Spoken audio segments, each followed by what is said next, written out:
Recognize myself for 5 minutes. Assistant Attorney General Olson, thank you very much for your service to our country and, of course, for your testimony here today. As you shared in your testimony, you, in part, are tasked with addressing the most pressing national security issues of the day.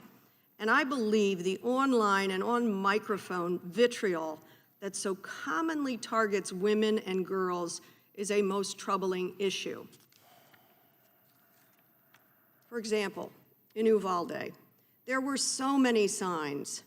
While the Uvalde shooting, the deadliest school shooting in a decade, came as a shock to the nation, girls and women who talked with the murderer, whose name I will not keep saying, online, they saw the signs. The women described him as cryptic, demeaning, scary, after he sent angry messages and photos of guns. When the women didn't respond how he wanted, he sometimes threatened to rape or kidnap them, then laughed it off as a joke. I don't think rape is funny. I don't think threats of kidnapping are funny. This man had a public digital footprint available months before he killed, slaughtered, massacred 19 children and 2 of their teachers. He had a history, an online profile of harassment and violent threats.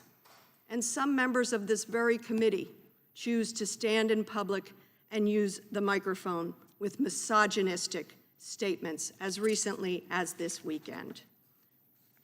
So how can an 18-year-old who shared so much hate online, going back to the shooter now, to these girls, do so without punishment or raising an alarm? What can your division tell us?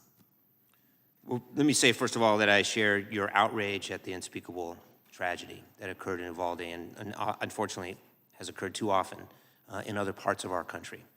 The challenge that I think we face as a country, in particular law enforcement faces, is that individuals who may have mental illnesses or may otherwise be easily persuaded by the availability of online content are able to radicalize, often by themselves or in small groups. It's very hard for law enforcement to see that before it happens. In fact, I think we rely very much on families, educators, communities to be able to report that information to law enforcement so that there is an opportunity to intervene. But again, we've seen too often that that has not happened.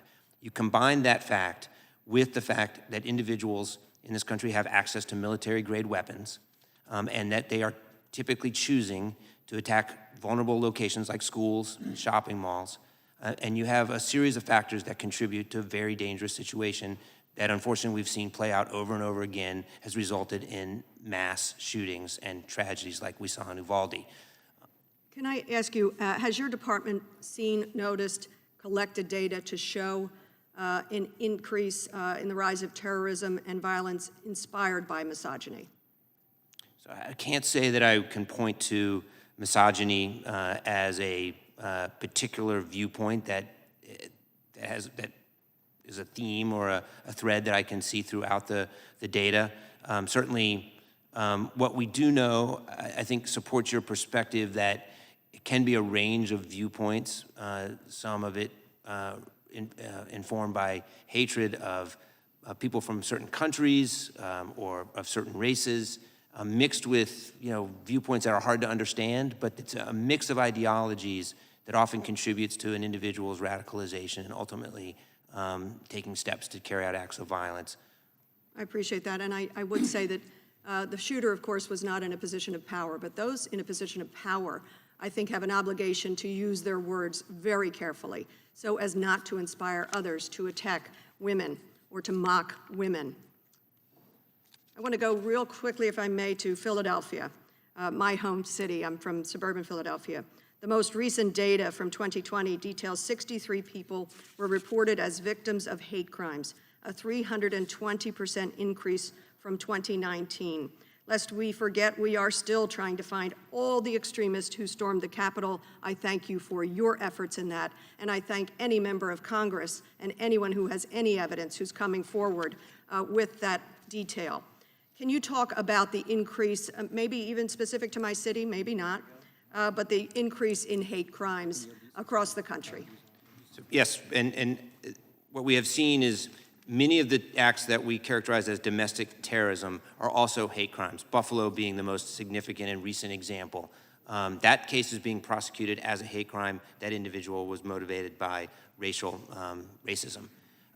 There are other matters, there are hate crimes that aren't necessarily acts of domestic terrorism, and those hate crimes are prosecuted by our Civil Rights Division, which has a whole section of criminal prosecutors devoted to prosecuting violations of civil rights, in particular hate crimes.